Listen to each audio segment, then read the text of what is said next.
Hey there, gamers, DreamcastGuy here, and today we're talking about that post that has very much pissed off the entire internet, which is the fact that last night's PlayStation said something very, very strange. PlayStation officially said that the future of PlayStation isn't necessarily just playing games on your PS5, your PS6. It's actually about more than that. They said we're building a dedicated team to take the very best PlayStation experiences and put them into other places. Places like the Nintendo Switch 2, like PC, and to Xbox. They officially said, we're going to be focusing more on putting PlayStation games on Xbox. And a lot of people are kind of trying to figure out what this actually means. Is this retro stuff? Is this live service stuff? Is this going to be every single game? Is Spider-Man going, or is God of War going to Xbox? And I have to admit that this is an incredibly surprising thing. As a person that not only covers gaming, but has specifically covered PlayStation now for decades, it's wild to watch because historically, Sony has had this tactic called the walled garden approach, which is that usually what they like to do is PlayStation is very, very defensive historically about their exclusives. They're like, okay, do you want our stories? Do you want our world? Well, you got to come to our playground to play it, right? That's how they've always done it. In fact, this is well known. A lot of PlayStation employees, PlayStation executives and stuff specifically were told not even to name their competitors when they're on camera. That's why when you see interviews with like Shuhei Yoshida and stuff, it always like, we're not concerned about our rivals, or we're not really concerned about market conditions. They would always phrase it, instead of saying, we've got better games than Xbox, they're straight up saying now like, hey, Xbox is an important part of the market.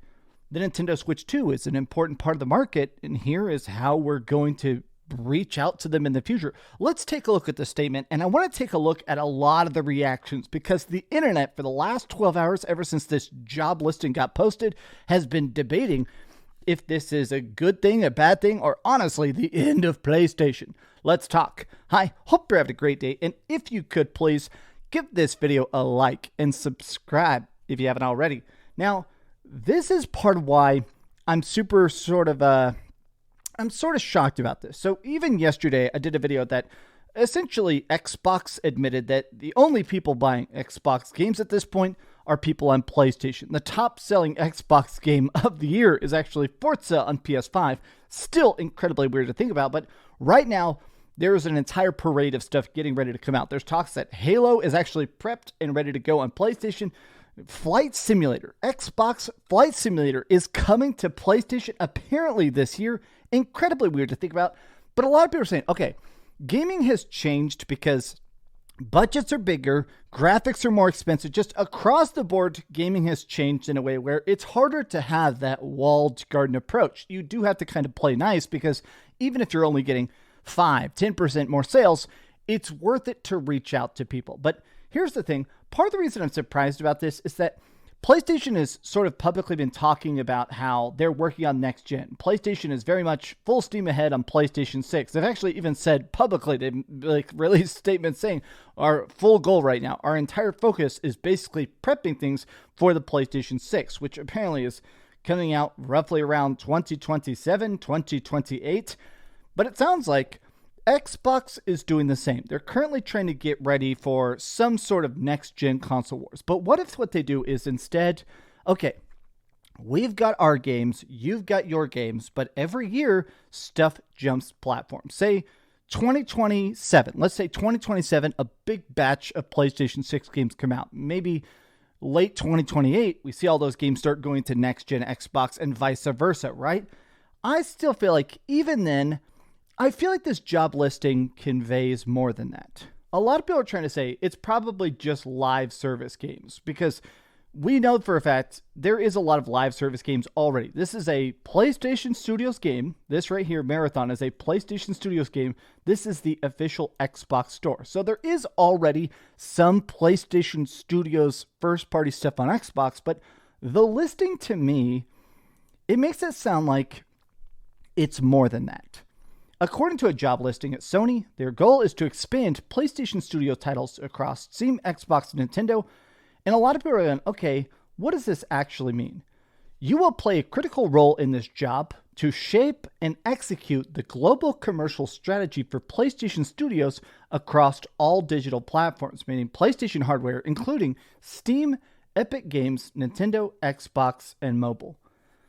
Now, a lot of people are trying to sort of figure out what this means. This is Nib. I'm a big fan of Nib on Twitter. A lot of people like to hate on this guy. He talks a lot about basically loving PlayStation. I feel like I don't really count this as a fanboy account personally. Maybe there's some tweets I haven't seen, but he always just seems like he very much just loves PlayStation. It doesn't feel like he's trying to defend PlayStation. But again, maybe there's some like goofiness I haven't seen. But he says it like this. A job listing at Sony seeks the role of trying to expand things to Steam, Epic, Xbox, and Nintendo. There's no mention of this being limited to live service games. It does imply a staggered, not fully multi-platform day-and-date release like Xbox. Oversee the out-of-year mid-range commercial strategy for PlayStation Studios and non-PlayStation platforms. So to me, this does kind of make sense. I have to admit it's still wild to even consider this, but to me, I think what PlayStation is trying to do, games are just getting so expensive. Let's throw out a hypothetical. There's talks that next year we're getting some sort of new Spider-Man game called Venom. There's going to be a new Insomniac Spider-Man game. Apparently it's already done. Apparently Tony Todd recorded a bunch of lines for it before he passed away. Rest in peace. Huge Tony Todd fan. I want to play this Venom game, and we haven't even seen it yet. I'm super excited about it. There's actually leaks and stuff about it. But let's just say hypothetically. Okay, Venom game comes out 2026. It's fantastic. Everything's great. And then everybody's loving it. It sells, 7 million units, right? I think that's a good guess for what it's probably going to sell. Okay, sells 7 million units. And then they go, okay, we made back $300 million of the $300 million budget. We've broken even. Now let's put it on Steam. Okay, there's an extra 70 million. Okay, let's put it on Xbox. Even if they only make a couple million, I wonder if they're just doing that napkin math and saying, okay, that's more profitability. And I guess what their strategy is something I feel like Xbox has toyed with but been less successful with, which is, okay, here's our platform. Here's our exclusives. Now you want to come play with us, right? It seems like what Xbox's original idea is, okay, if we give you some of these games, if you play the Gears of War Remake Collection, that's coming out here at the end of August, right? Okay, you're going to want that. Now, whenever Gears of War E-Day gets a release date on Xbox only, you're going to actually be tempted. Okay, do I want an Xbox? Do I want to upgrade my PC so I can play that on PC Game Pass? That seems like what Xbox's goal has been, but it hasn't really been successful. So I guess my thought is, will PlayStation be able to do it when Xbox couldn't? Will they really be able to go, okay, here's an awesome Spider-Man game. Here's an awesome God of War game. Here's an awesome, Crash Bandicoot remake, something, right? I guess that's not an exclusive anymore. But my point is the fact that I wonder if this is still an attempt to try and coax the last Xbox gamers over to PlayStation, right? Because that does sort of seem to be the effort here. Now, some people are doing these super long threads trying to explain where it's not actually exclusives, that it's technically just certain games. But one of the things they talk about here is it does make it seem like we could get some stuff. The reason this still seems crazy to me is because I grew up during the 80s and 90s console wars, right? I mean, I grew up during a time where you could not even imagine getting Mario on the Sega Genesis or getting Sonic on the Super Nintendo, right?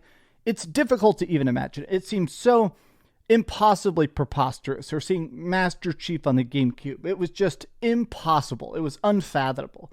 So now, seeing that today, I'm used to already the idea of seeing something like Master Chief coming to PlayStation. It's still really weird, but I think it'll be even more odd for me to see something like Uncharted. There's the Uncharted collection, right? Uncharted is fantastic. Uncharted is 10 out of 10 great. Love it. If they put Uncharted onto the Xbox, obviously people are going to love it there, but it also just feels odd. It just feels like, in a way, the end of PlayStation, because I have very much, in a way, so much identified PlayStation with that walled garden approach. I almost wonder myself if this ends up being not just back catalog, but retro stuff. It does seem like Xbox gamers, Xbox has way better backwards compatibility. When you have an Xbox Series X, it plays Xbox 360 games, it plays Xbox One games, it plays original Xbox games, right? It seems like they're more inclined to like that older stuff. It would be interesting if we started to see, what if we saw ports for those back catalog games we have PlayStation Plus Premium? What if they start putting PS1 and PS2 games on there as well? It's a strange concept. I want to take a look at some of the reactions to it because some of these accounts like Churi Intel, look at this. If you told someone 5-ish years ago the PlayStation and Xbox would stop having exclusives, you'd look crazy. Finally, the end of petty exclusivity. I have to admit that this is the wildest thing to me, is that everybody is talking about how happy they are about the end of exclusivity. I've always thought exclusivity was a fascinating concept because I do think it leads to better games. I do think that it leads to that rivalry. I'm a big fan of iron sharpens iron, right? If you're making a great game, I'm going to be even more pressured to make the best game possible, right? I do think that's why Xbox has done so many acquisitions, whether it is Bethesda or Activision and stuff. They're buying it because, okay, we want to have the best possible games day and date on Game Pass, right? But if PlayStation was not churning out as many good games as they were, especially during the PlayStation 4 generation, I don't think that would have lit that fire into the ass of Xbox that eventually led to all those acquisitions, right? What happens when they just stop having exclusives? Will there still be that same competition? Will there still be that same drive?